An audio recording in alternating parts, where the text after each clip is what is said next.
Welcome to Progressive Soup. Ohio, 2004. Michigan, Wisconsin, and Pennsylvania, 2016. There's a connectivity here somewhere, and I'm going to let my guests, Rolf Maurer, Cora Santaguida, and co-host Mark Maurer talk about that. Go ahead. Connective tissue between the recounts.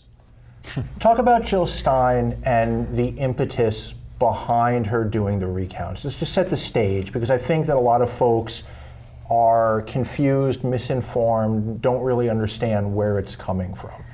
Well, Rolf's been doing a lot of talking about that. You want to?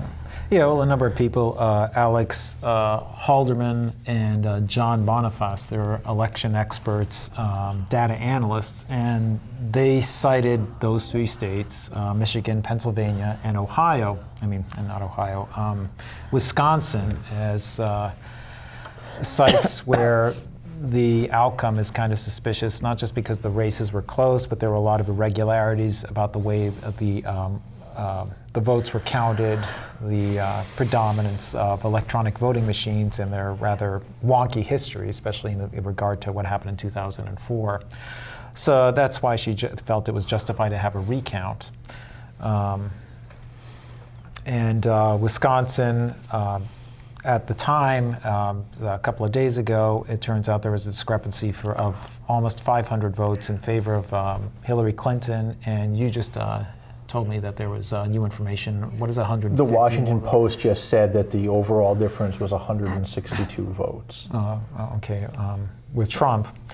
And one of the things that's a big confusion for people is the money that she accrued very quickly for this, and the question of how it's going to be spent. And I contributed to this fund, and it came completely from her supporters, and it's not going to a campaign for the next 4 years. And at this point, in the case of, I think it was Wisconsin, they estimated it would be $1.1 million to do a recount. Then they upped it to $3.5 million. So now the total was needed went from $6 million to almost $10 million.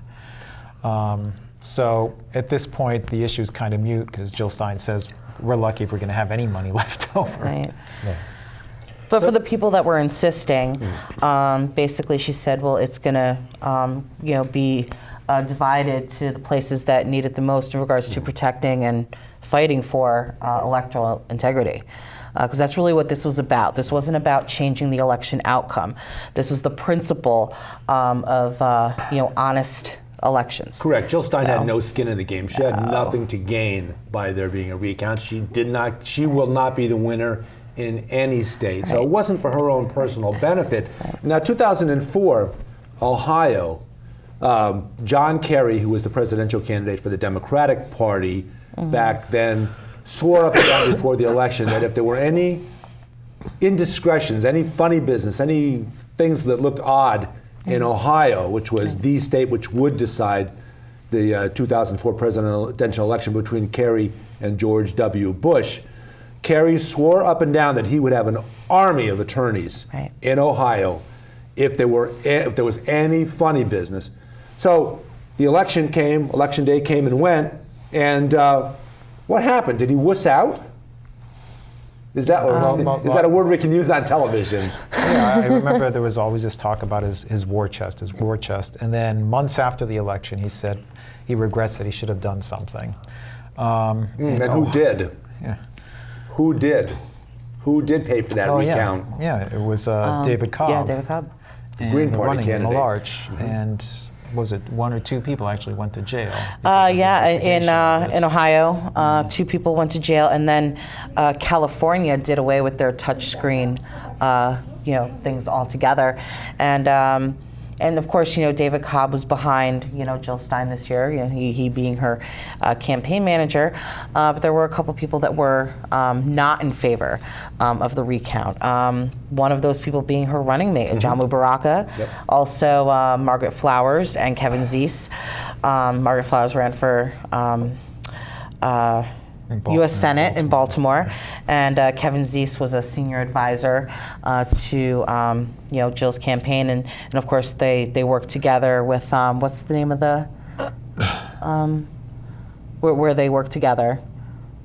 The name of their. What do you mean, like fair vote or? Yeah, well, no. The organization that they work together, Popular Resistance, is that it? Right. Yeah. Yeah. That's Kevin Zeese is involved in that. That's right. Right. Now I haven't heard anything about what Kevin Zeese has said about the recount. Did he agree with Dr. Flowers? Or? Yeah. The general assessment of people that were critical of what Jill Stein is doing is that they're afraid that it's going to make it look like Jill Stein is holding water or carrying water for Jill Stein for Clinton. And it's based on a perception that we as Greens have to be concerned with what the Democrats and Republicans think of us. And my position anyway is that I don't care what they think about us. I'm more concerned about what the voters think. Right. And what Jill Stein has expressed is that she wants people to have a higher expectation, higher standards for the electoral process, for the whole voting process, that we should expect more integrity from it on an ongoing basis. Now in Michigan there were a lot of problems, and eventually her case was thrown out there. And the judge, Judge Goldsmith, ultimately he said that Jill Stein's efforts didn't have any standing. And it's not enough to say that because the system is vulnerable, in specific because of these electronic voting machines, that's not enough to do a recount. And you have to have evidence. He believed that you had to have evidence in order to have a recount. He says, well, you have to have a recount in order to gather the evidence. There's nothing wrong with circumstantial evidence, and these machines have a track record of being hackable. So and he tried to use her low result percentage as an excuse. Yeah. You don't really have a say because there was no chance at all that you were going to win the election. You only got 1% or 1.4%. So, why are you even here? So by that logic, the judge would have allowed it to go forward if the Democratic Party had filed a complaint and asked for a recount. Yeah, but they're nowhere to be found. And Rolf could probably talk more about that, about Clinton not saying anything. Does she even exist anymore? I mean, I haven't heard from her. I haven't seen her or heard from her. I mean, where is she? Yeah, she keeps showing up wearing purple. Oh, that's right, yeah. What's the point of the purple? I don't understand, Royalty. Okay. There you go. Isn't that why people started wearing purple back in 1563? You have to keep in mind that from our perspective that we were Bernie Sanders supporters, not necessarily against Clinton, but we were for Bernie Sanders because, and in fact, Jill Stein, the Green Party candidate, along the way, when Clinton won the Democratic nomination, Jill Stein said that she would step aside if Bernie Sanders wanted to run on the Green Party ballot. She would step aside. That's how close the Green Party and Bernie Sanders are, and it's the Democratic wing of the Democratic Party. How close those two contingencies are going forward. Well, Jill did approach Bernie several months before people were saying, "Oh, she wants to work with Bernie." Never responded to anything. Correct. Even after what happened with the DNC, but she approached him long before that. And as far as his platform or his supporters, yes, a lot of things are similar, but I stick to the stance that no matter how much you try to make blue look like green, it is still blue. And I feel that the two-party system will never, ever, ever allow for a progressive movement. And people really need to rethink their party affiliation. And in a popular misconception is that the Green Party, they only want the Green Party, and that's it. Well, no. I mean, even overseas, when they hear that people only have two choices, they're like, what? So I know, and many other Greens feel the same way. If there were 5 or 6 different parties on a level playing field, it would be much more successful. And the Greens would probably rule because in fact they have the best platform. We are the most successful third party. Yes. That this is worldwide, certainly. Oh yeah, we were international. Yeah. Although certain Green parties, work, differently. They do different things. Their elections obviously are different. Election 2016, international parties, Green parties, they had some successes, but they also had some failures, or some disappointments, and injustices. So. But the basic premise being that that worldwide, the Green Party is a very powerful group of human beings. Yeah, and for good reason, because our candidates, and I could really only speak for the United States, but we're not career politicians. We're activists first, advocates. People living with disabilities, people of color, women. So that's really we're approachable. You look at some of the career politicians. And it's kind of like, okay, well, what have you done? And it even this year, and I'm sure other years too, it spread to celebrities. As when Mark Wahlberg spoke out, I guess to promote his film, but when he was like, "You celebrities, stop talking about politics. You know nothing about daily struggles of people." And I'm thinking like, neither do you. But no, I just and perfect timing, promoting the Boston bombing movie. So. Well, thankfully, thankfully, I think the initial bluster of the third parties cost Hillary the presidency. Folks like to skew the statistics where they say, well, if all of Jill's voters voted for her, she would have won. Right, but and then they discount the fact that Gary Johnson got a whole bunch of votes. And of course, you can say, Jill voted for her and then Gary Johnson. If you got rid of all alternate parties other than the main two, the Johnson folks probably would have voted for Trump and it would have all stayed the same anyway. So we're past that bluster, I hope. And I think that as folks go forward, there will be a stronger looking toward a third party, because now there's no more fear of Trump because Trump is real. Right. Trump exists. Trump's going to be president. Yeah. And so all of no, you can't vote third party, because I think if there's any copper, brass, tin, nickel lining in all of this, which I don't know that. I mean, you have to find where the positive point, gunpowder points are. Is that this should rally people? Have you seen, even in just the small amount of time so far, folks reaching out in terms of wanting to be involved with the Green Party locally, saying, okay, we need to start now, we need to be working for 2 years down the road and 4 years down the road? Well, at least a couple of chapters have already gotten inquiries after the election. You said you got a couple. Rolf and I are both co-chairs of the Fairfield County chapter, and Rolf's already been contacted. For candidates, folks who want to run, folks who want to jump in. I think just to get involved, Just to get involved, yeah. I mean, there's always interest. I haven't seen so much interest in the Green Party since this last run. At one point, it was like several people were approaching us, wanted to join up on the Facebook page to get involved in the conversation. But, what you were saying before about people being concerned that the Green Party is going to divert votes from whoever's the prevailing Democrat, I do think that that's something that has to be visited, because we had a protest in Stamford. There's a Trump tower in town, and a bunch of people were protesting Trump as president. And but there are two aspects of this whole thing that represent a facade. Is like Trump is just selling his name and putting them on these buildings. They're not even his buildings. And the people that are protesting are mostly people that are Hillary Clinton supporters. And I don't want to be a party to that, because that's based on this false perception that there's a real difference between them. If you look at his policies, people are really afraid about Trump and his impact on civil liberties and so on. But a lot of what he would want to affect is already on the books because of what Obama put through in the last 8 years and inherited from Bush before him. In that light, the idea that that people that would normally vote for Clinton might be distracted and vote for Stein implies that somehow a Green Party candidacy is just a little bit beyond the Democrat, and they're part of the same spectrum. But as we discussed before, the Green Party is international. It originated in Germany in the 80s. It has nothing to do with Democrats here. And in the personification of the Democratic Party, in the case of Hillary Clinton, if you hear her testimony, she wants to have a nuclear war with Russia. She wants to attack Iran. She cackles, gleefully about what she did in Libya.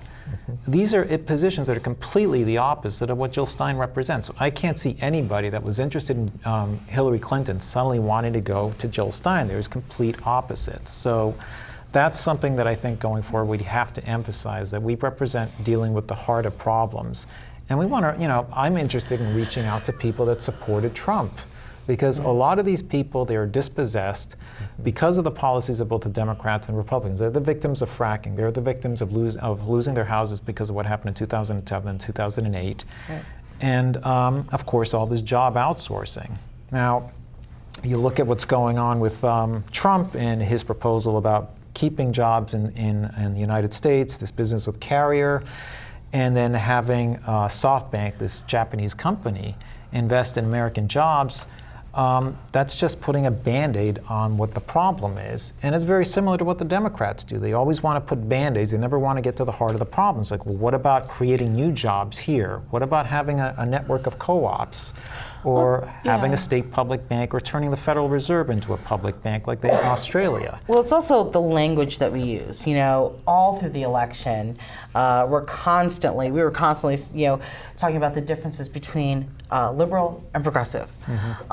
Big difference, because I still stick by liberals will profit from our misfortune, but progressives get to the heart of the matter and build their movements from there. I firmly believe that, and I really think that as far as people participating, they got to look beyond, those little segments in the news. We spoke about that, getting all your facts from a 60-second update, and just really invest, in their future. It's kind of like, you don't like this? Well, you know what? Why don't you come to a city council meeting tonight? It starts there. Yeah. We're not saying that they have to go and chain themselves to a piece of equipment in North Dakota, but finding out who your local elected officials are, like their names, that is a start. Yeah, and it's worth touching back on what you said about reaching out to Trump supporters, because, and David was there, he saw this. I got into a huge row with a establishment Democratic town committee member this weekend, and as I said to him, did you canvass? Did you phone bank? Because anyone who canvassed and phone banked for Bernie knew that there were folks who said, if Bernie runs, I'm going to vote for Bernie. If Hillary runs, I'm voting for Trump. There are Republicans who never in a million years would have voted for Hillary Clinton, but would have voted for Bernie because they needed somebody outside the establishment. And everyone who was in the trenches in the street knew that that disaffected voter didn't want to be divided along party lines. They were looking for what was going to be best for them. Yep. And at the end of the day, when it came down to the main two, not discounting Jill Stein or Gary Johnson, we know how it played out. With the two parties there, they looked at the two main candidates and said, who is actually speaking to me as a common person? And at the end of the day, that was Trump. So yes, those folks, there are folks who I canvassed and talked with and I know voted for Trump who wanted to vote for Bernie, and I got their names and addresses, and I said to them, I'm coming back to talk to you after the election. And that conversation needs to continue. True that. It was the year of the populist. Yes. And what better way to beat a conservative or right-wing populist than with a left-wing populist? Yep. Well, and not just counting Jill Stein, because she's very much a populist also. Well, as far as Trump, from what I read and saw, he claimed all of those, border states, reached out to, the white working class, people who... Read racist. Huh? Yes, but, people, not even people that are racist, but people who may have been a little disgruntled with Obama's second term, and they just, they didn't know what they were going to do, and they were frustrated. And I feel, and a lot of people disagree with me, I think Trump just reached out and dragged them across the finish line, and that's really how it happened. But I don't know. I know you. When I've made that remark, you've kind of halfway disagreed. Well, there seem to be two strains of Trump supporters. Like we were talking before about New Canaan, and we were driving through there, and we saw a building with a low roof, and it said Trump on the side of it. So there are people in affluent areas that like Trump. Because they're secure in their situation and they like somebody that represents that, I guess. Greenwich too. Make America white People in again. Greenwich. Yeah. And then there are the people in Indiana and so on that like him for more desperate, in-your-face reasons. Right. And I've had 2 encounters so far with Trump supporters in Stamford, and I could see this is what kind of scares me about his movement is his followers is that they're giving license to harass people based on the skin color, based on how they're dressed, and all this sort of stuff. That's the loose cannon. Of course, he's not to disavow any association with this. It kind of reminds me of the, what was the name of that movement in that movie, Focus? The Christian Crusade or something like that in the 40s, that kind of thing. And Father Conklin was the one that became sort of like the spearhead of this thing. First he was supporting FDR, then he went the other way. But he would admonish people, no, don't be violent, but you're saying things that only lead to that conclusion. But Trump is already trying to disconnect himself with his KKK roots, and yet Bannon is part of his he's going to be his Karl Rove and this sort of thing. But Hillary had KKK roots too, But the thing is, as far as Trump being elected, I think people need to be a little bit more informed. You think about, and the kids. Who should be talking to the kids? Educators, parents, whoever. The kids who are chanting horrible things at football games. Like in Wilton. And people walking up to somebody in a store or on a train saying like, your time's almost up, like horrible things. And I think those are the people that really didn't learn everything about Trump. Or the election in general, because not all Trump supporters are awful. Well, you talk about education. We go back to Common Core, which you're against and actively against in your campaign. Well, when you have corporations setting curriculum, what do you wind up with as an education? Something very incomplete in terms of what you're looking at civically and also civics-wise. Right. Well, just, and even before, the results came in, saying how, this election and really, Trump's personality, really allowed people to let their hair down for good reason and for bad reason. Got people more involved, got people more vocal, but it also brought a lot of, outright hatred where in the past they would white knuckle some sort of a political correctness. You read comment threads on articles, I can't believe they're getting away with saying some of the stuff that they're saying. And it seems like that was all allowed because Trump was one of the candidates, and it's kind of like, yeah, go ahead. Conflict sells, and in some way it's a field day for mainstream media. Everyone's more plugged in now, and so now they realized that they screwed up.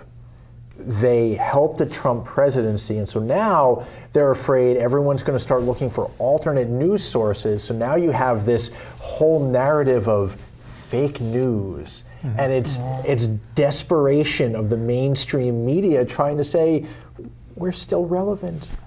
Speaking of Father Conklin, who had his newspaper, was what really allowed him to get across the country. He had what was essentially a fascist newspaper printed out of Boston that spread amongst the country. It's stunning. I can't blanking on the name of it, but you look at it and you think, wait, what? And then you read into it, you think it's all labor and worker related, and then like you said, you read a line and you go, how would you expect this to not become something huge? So, running out of time, vote, recount, Green Party of the future, appeal to folks. What is it you need from folks in the next 3 months, 6 months, year? Well, Rolf, I think you should talk about the 5 line items we have for where we're going forward legislatively. Well, we're interested in, of course, promoting ranked choice voting in Connecticut. And I think I touched on this briefly. This allows people to not just vote for one or the other, but they can vote for, 3, 4, 5 candidates running in a given office. So that means more people are willing to participate in the election. We'll have a better turnout. More interests are represented. And I think, more to the point, if more people are involved, it's harder for somebody to try to steal the election. Go look up ranked choice voting in Google. You're going to love it. You're going to find it to be absolutely amazing. You'll never want to vote any other way. Also, we're going to be looking at single-payer health care, legalization, the demilitarization of police, especially now in a time where Trump is elected and the police are expecting him to, keep good on his promise about giving them more, military toys. Oh my goodness. And we're, working on some other stuff too. So. Excellent. So how do they get in touch with you? You can visit ctgreenparty.org. You can also look up Green Party of Connecticut on Facebook, at symbol CT Green Party on Twitter. And also on Facebook, we have Connecticut Volunteers for Jill Stein. You, sir. What's coming up on Progressive Soup? What do we got for you in coming weeks?